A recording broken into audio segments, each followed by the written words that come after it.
Chapter 15. On the Defensive. At the moment of reining up their mustangs, the fugitives were about equidistant between the two fires, and it was just as dangerous to advance as to retreat. For 1 second, the Irishman meditated a desperate charge in the hope of breaking through the company that first appeared in his path, and had he been alone or accompanied by a man, he would have done so.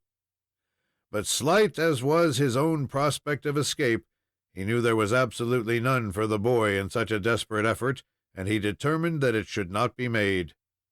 "Can't we make a dash straight through them?" asked Fred, reading the thought of Mickey as he glanced from one to the other and noted the fearfully rapid approach of the redskins. "It can't be done," replied the Irishman. "There is only one thing left for us." "What is that?" "Do as I do. Yonder is an opening that may serve us for a while." As he spoke, he slipped off his steed, leaving him to work his own will. Fred did not hesitate a moment, for there was not a moment to spare.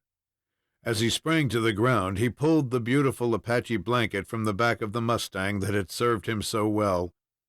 Dragging that with him, the two hurried to the right, making for a wooded crevice between the rocks, which seemingly offered a chance for them to climb to the surface above, if, in the order of things, they should gain the opportunity to do so.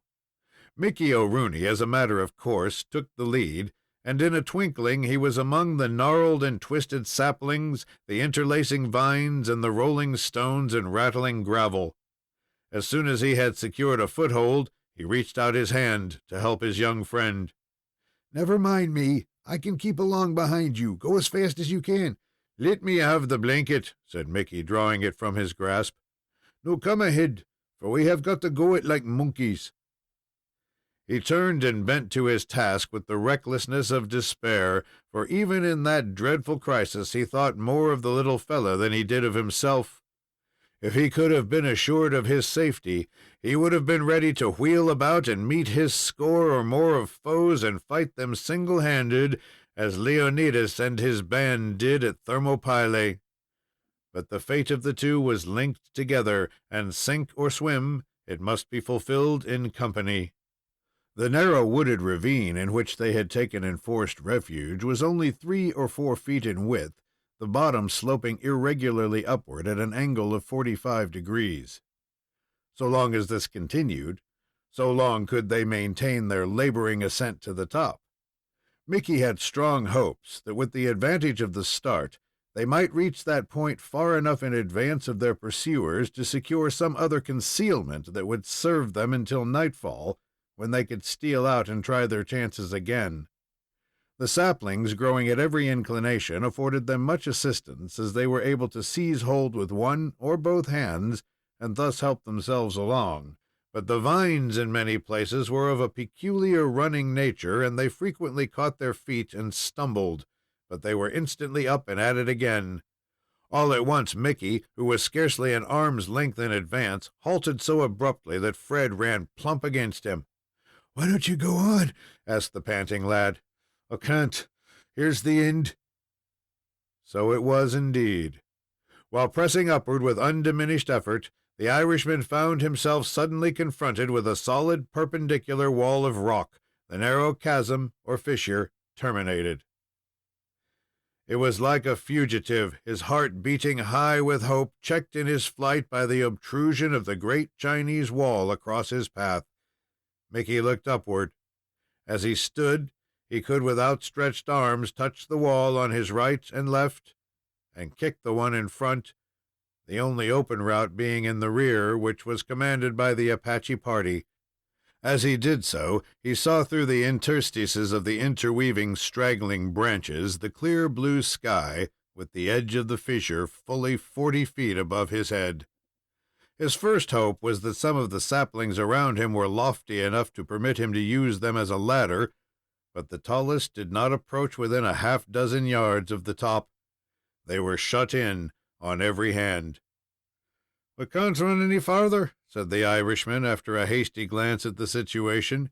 "We are caught as fairly as ever was a mouse in a trap, and it now remains for us to peg away and go under doing the best we can.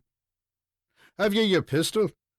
"Yes, I picked it up again after throwing it in the face of the grizzly, but it isn't loaded." "Then it ain't of much account, as me mither used to say in her affectionate references to me father. But if one of the spalpeens happens to come on to you too sudden like, you might scare him by shoving that into his eyes. I've got the powder for the same, but the bullets won't fit it, so I'll have to do the shooting." They were at bay, and the Irishman was right in his declaration that they could do nothing but fight it out as best they might. The question of further flight was settled by the trap in which they were caught. They paused, expecting to hear the tramp of Indians behind them, but as it continued quiet, Mickey ventured upon a more critical inspection of their fortress, as it may be termed. He found little which has not already been mentioned, except the fact that the wall on their left sloped inward as it ascended to such a degree that the width at the top was several feet less than at the bottom. This was an important advantage, for in case they were attacked from above, it was in their power to place themselves beyond the immediate reach of a whole war party by any means at their command. "Do you hear anything?" asked Mickey, bending his head to listen. They were silent a few minutes, during which the occasional tramp of a horse's hoof was noted. Beyond a doubt, the entire war party of Apaches were at the mouth of the fissure, and probably a number had already entered it. "They haven't tried to rush in pell-mell head over heels," added Mickey, after they had stood thus a short time, "but they are sneaking along just as they always do when they're on the track of a gentleman." "How soon do you think they will be here?" asked Fred, who had recovered his breath, and who began to feel something like a renewal of hope, faint though it might be, at the continued silence of their foes. "Can't say, me laddie, but they may come any minute, and we must keep eyes and ears open and be ready to do the last act in style.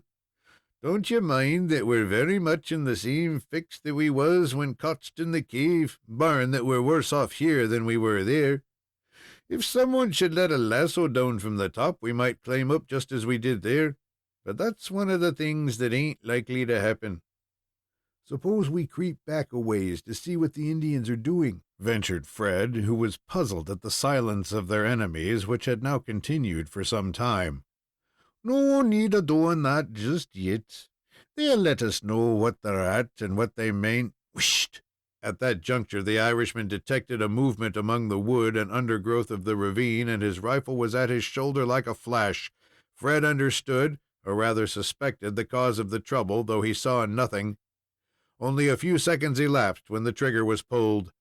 The sharp crack of the weapon had scarcely broke the stillness when the shriek of a warrior was heard only a few feet away, followed by a threshing of the vines and vegetation, as the comrades of the slain brave caught and hurriedly dragged him back toward the greater ravine beyond. "That'll teach him to be more respectful in the treatment of a gentleman," remarked Mickey, who had recovered something of his natural recklessness and was reloading his gun with as much sang-froid as though he had just dropped an antelope and wished to be ready for another that was expected along the same path. Fred had detected the rustling movement among the shrubbery made by the redskin in stealing upon them, but he saw nothing of the savage himself, and was not a little startled when his friend fired so quickly, and the result was so manifest.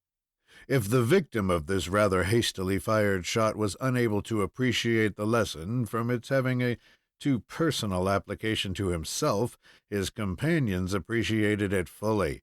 It taught them that the way of pursuit was not open and undisputed by any means, and the few who were hurrying forward rather rashly were not only checked but forced backward. Matters, for the moment, were brought to a standstill. "They'll be back again," added Mickey, after reloading his piece, "and as they mean to have our topknots, as the hunters say, we'll wipe out as many as we can before they get them. And now, me laddie, will you allow me to make a suggestion?" "What is it?" "That you keep a little more out of reach.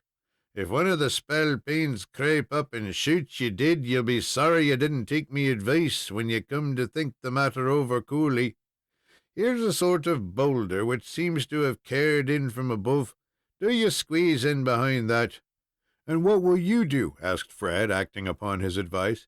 "Being as there isn't room to squeeze in with you, I'll take my stand a little out here, where I can secure the protection of a similar piece of masonry, and where the spalpeens can't get by me without giving the countersign and showing a pass."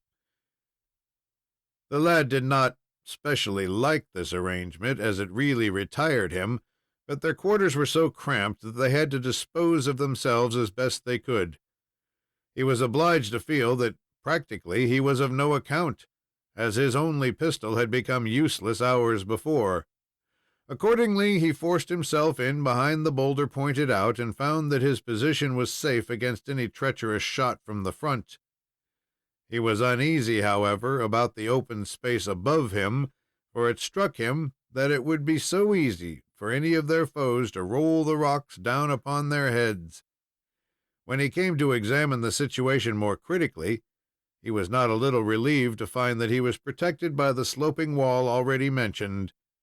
A heavy stone heaved over the opening above might really weigh a ton and come crashing downward with terrific force, but no skill could at the start cause its course to be such as to injure the lad.